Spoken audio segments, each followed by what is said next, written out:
Villa Ca' Marcello. 5 secoli di storia e di personaggi illustri che hanno fatto la grandezza della famiglia Marcello. Un doge, un compositore, un ammiraglio. E poi questo parco meraviglioso, con viale di tigli, una peschiera, una colombaia.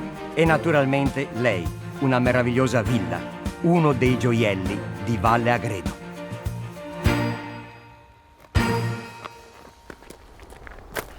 Grazie, Tone, che mi fai da cicerone. Mi hai portato una villa veneta, io le adoro. Pensa che questa è una delle ville più famose di Valle Agredo. Io spero che poi tu voglia visitare anche un ben meno celebre bilocale che occupo io a Campo San Piero.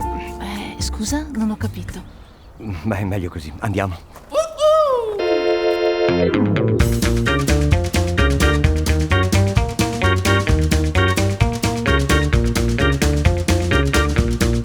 Dai, vieni, vieni.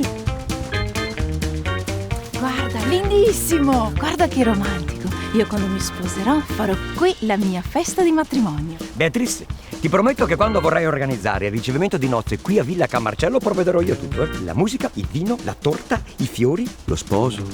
Ok. Devi sapere, mia cara Beatrice, che questa villa è stata costruita nel 1500 dalla nobile famiglia dei Marcello. Pensa, ancora oggi i suoi discendenti la abitano e se ne prendono cura. Ma tu li conosci? Ma certo! Se vuoi te li presento. Oh sì, ti prego. Ho sempre voluto conoscere un uomo di sangue blu e innamorarmi di lui. Intendevo dire che conosco il giardiniere, non il conte. Ma il giardiniere non ha il sangue blu. No, però ha il pollice verde.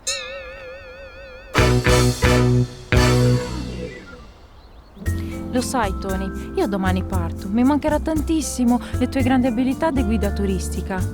Anzi, ne avrò bisogno ancora per l'ultima volta. Mi sai dire dove posso trovare un ristorante che si mangia bene? Vorrei andarci con una persona speciale. Ma certo, noi qui di Valle Agredo ci teniamo molto alle nostre tradizioni enogastronomiche e quindi per me non sarà difficile indicarti un'ottima trattoria.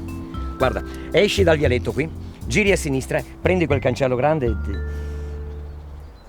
Ma dov'è che hai l'appuntamento con la persona speciale? È qui, davanti a me. Forza, andiamo!